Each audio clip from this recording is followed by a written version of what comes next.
There is a line in the 1987 book that Donald Trump wrote, well, that he kind of wrote, The Art of the Deal, that goes like this, quote, "You can't con people, at least not for long. You can create excitement, you can do wonderful promotion and get all kinds of press, and you can throw in a little hyperbole. But if you don't deliver the goods, people will eventually catch on."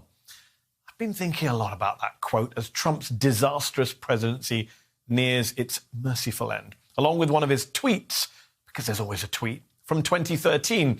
"If the Republicans need a chief negotiator, I am always available, or can recommend some really good ones."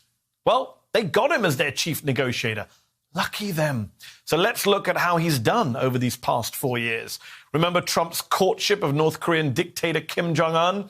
Trump even said the two leaders fell in love. And after they met, Trump confidently proclaimed there is no longer a nuclear threat from North Korea. But as someone once said, you can't con people, at least not for long. The North Korean nuclear threat never went away. In fact, Bloomberg reported yesterday that Kim Jong-un's nuclear weapons got more dangerous under Trump. Okay, so maybe he failed abroad, but what about at home? Remember this? We'll be terminating Obamacare, and we'll be replacing it with so many different options. But you'll have great health care at a fraction of the cost. Sounds great. I don't seem to remember that magical plan ever appearing, though, in actual reality. House Republicans did partially repeal Obamacare without replacing it. And Trump held a big party in the Rose Garden to celebrate Art of the Deal.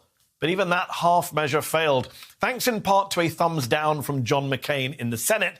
And despite presumably having been at least dimly aware of the wrenching debate over the initial passage of Obamacare, Trump in 2017 claimed that, quote, "Nobody knew that healthcare could be so complicated."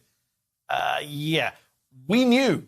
Which brings us to the new COVID relief bill. Trump sat out the negotiations over the bill, then intimated after a deal was finally reached that he would veto it, before heading to Florida to spend the weekend tweeting and golfing as millions of Americans suffered. Senator Lindsey Graham had to convince Trump to sign the bill in between drives.